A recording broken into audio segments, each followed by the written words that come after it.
that is pretty close to what you're thinking about it. To start with, I would like to give you a very, very short overview of Aurora.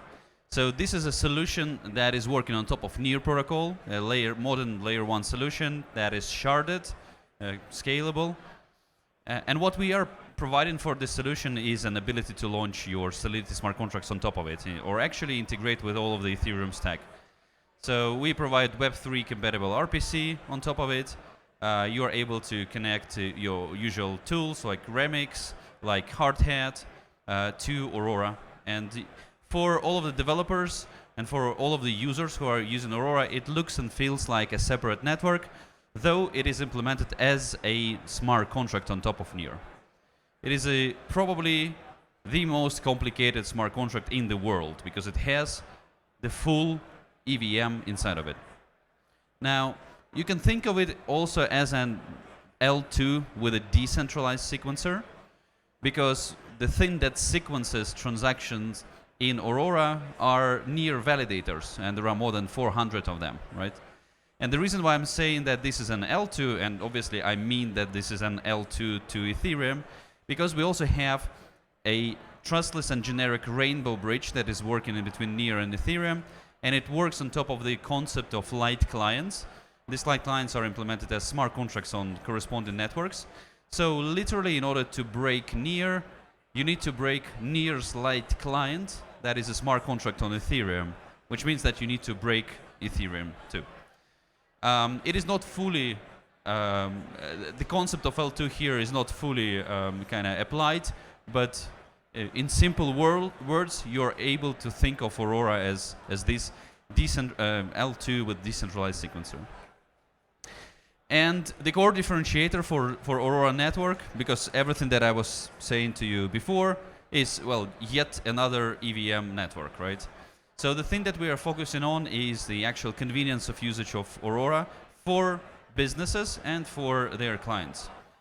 And because of this, a user experience topic is very, very important for us, and that's why we are focusing on it a lot.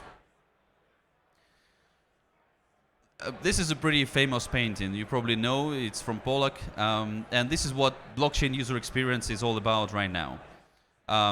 People need to think about base tokens. They need to do KYC in order to buy them, move potentially through the bridges from time to time, replenish the accounts. And this is only to get the tokens, because after this, you need to send transactions, you need to sign them, potentially through multi-sigs. Sometimes transactions get stuck, and that's why you need to increase and bump the gas prices. And you need to think of all of this stuff. For sure, ordinary housewife is incapable of thinking through all of these complexities. Why? Because non-blockchain user experience looks like that. There is one button, you just need to click it, and that's okay. Just think of this device. I'm looking at it and it already unlocks. I'm swiping and then I see all my applications and I'm able to do anything with it. Blockchain user experience is complicated, while Web 2 user experience is not. And this is the truth that we need to just admit and learn from it. Now, there are reasons why this happened. And first of all, and the core reason there is that the natural technology evolution is happening from bottom up, right? And by saying so, it's just like a bunch of technical people are developing a nice concept, and then product people are coming after this. Once the technology is there, delivered, and then you are able to do something with it. I remember when I was a PhD student and general purpose computation was only appearing on GPUs. Nowadays it is just a pretty straightforward concept, and people and developers are able to run their code on GPUs, sometimes even without knowing that they are running their code on GPUs.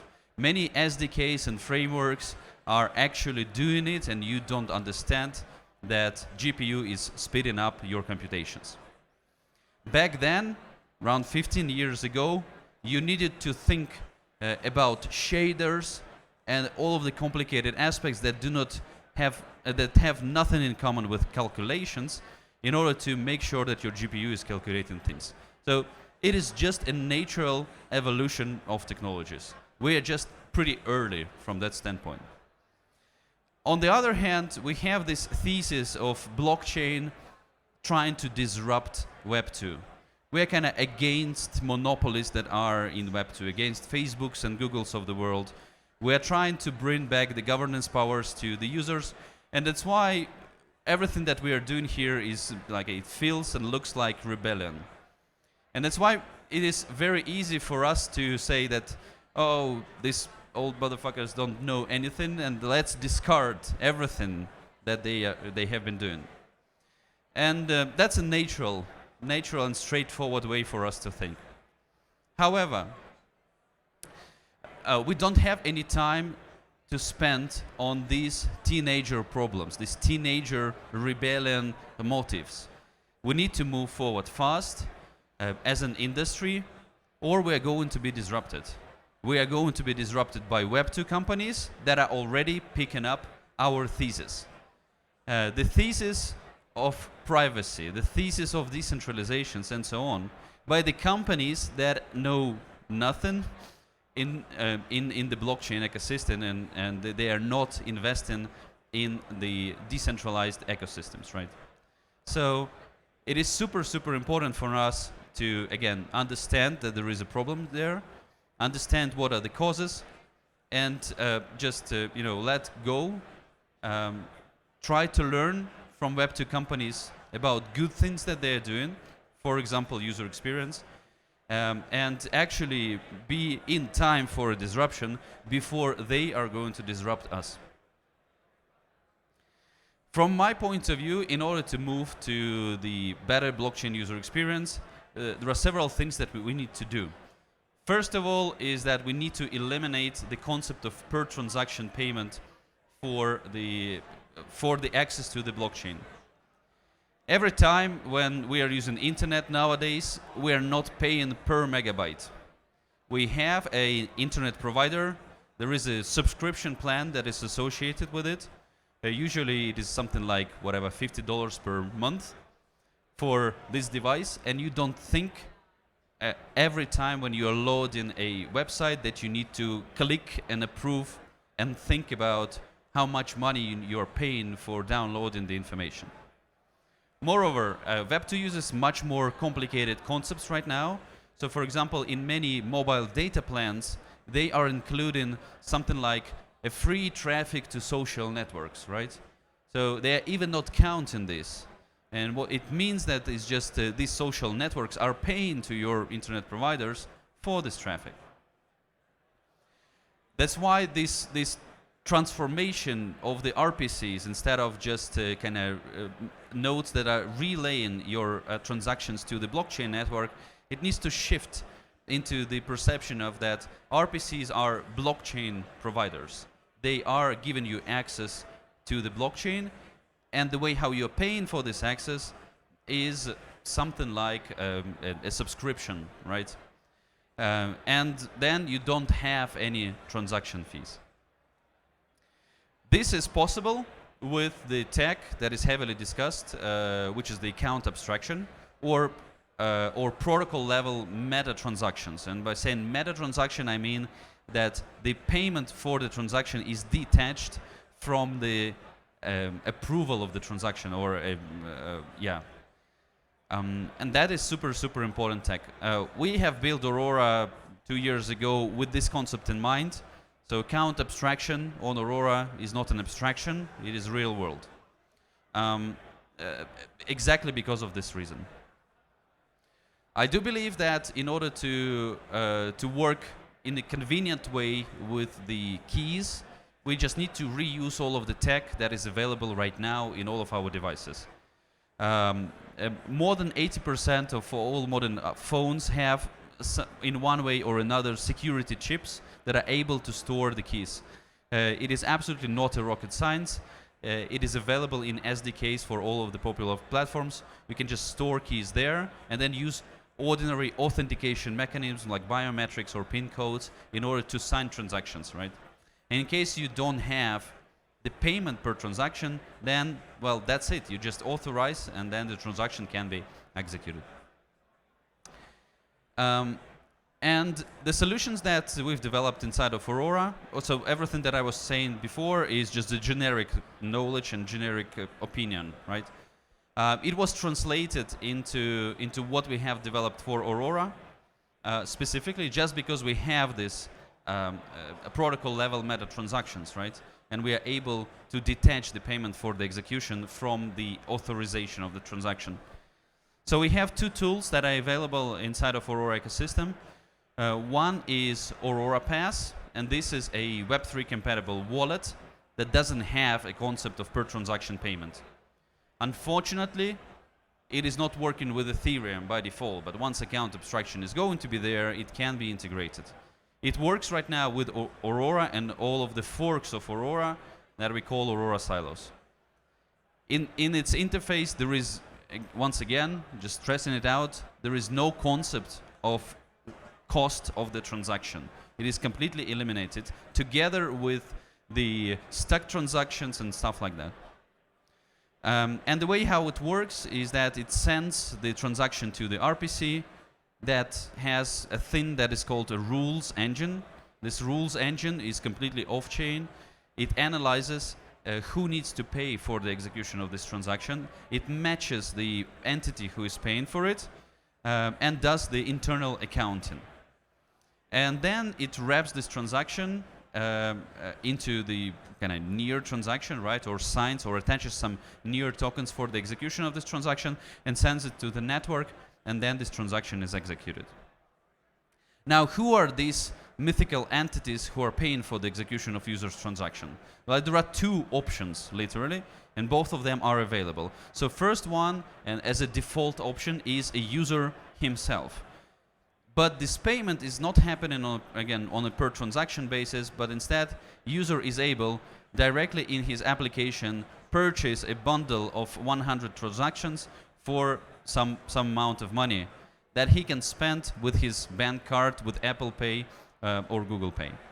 So users just buying transactions, but not buying crypto.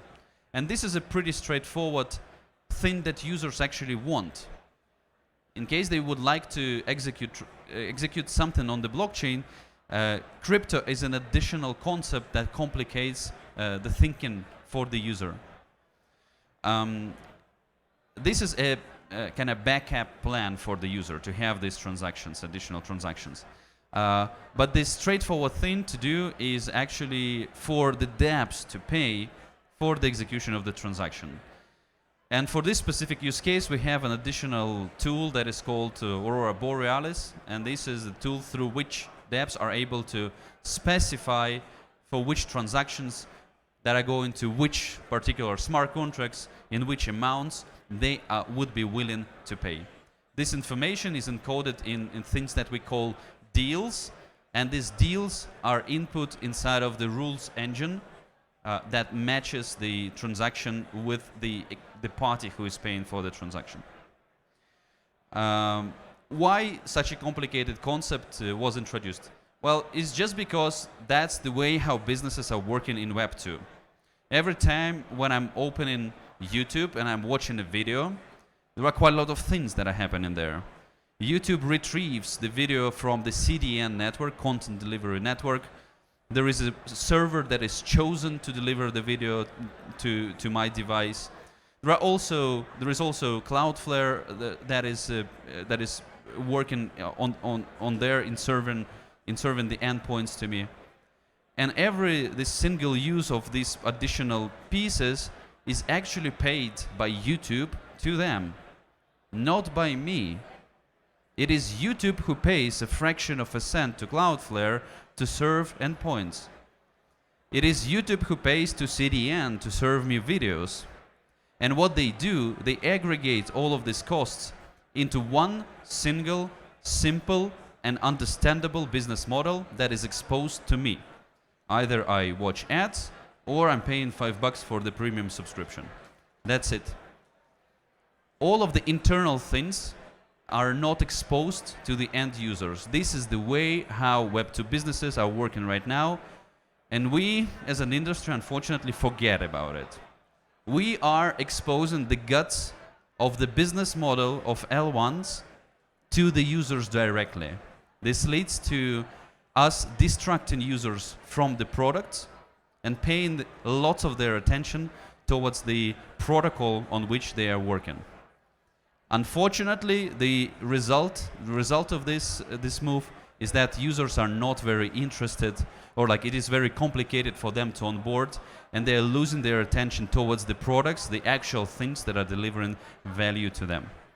And that's why this complicated scheme was there only to simulate and showcase how to implement the proper management of the business models of different layers of the stack of blockchain technology. We believe that this is a proper way to implement it, and in general, these thoughts this is something that everyone needs to think of. Gladfully, lots of different projects are thinking about these problems and they are implementing their own solutions, and our approach is not the only one that is possible. So I'm super happy about this, and yeah, let's fix blockchain user experience and finally move towards the mass adoption. Thanks, everyone.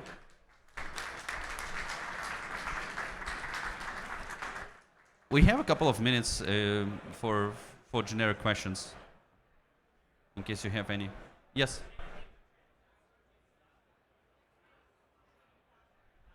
Yeah, the question is, if a transaction gets stuck with Aurora Pass, how would you do this? What would you do?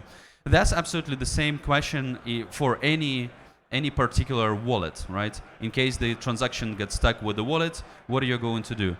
This may happen because of the corrupted RPC, for example. The RPC is not a censoring your transaction, is not sending. Well, the proper thing to do in this case is just to change the RPC provider and change the RPC endpoint. That is, and send transaction once again. That is the kind of backup mechanism for the blockchains. Glad that it exists, and this is actually the reason why blockchains are invented, right? Yeah, but this should be not for everyday experience of the users, only in case of the major malfunctions of the system. Okay, one more? Or? Okay, thanks. I'm going to be around to answering the questions in case you have ones. Thanks, and have a good rest of the conference.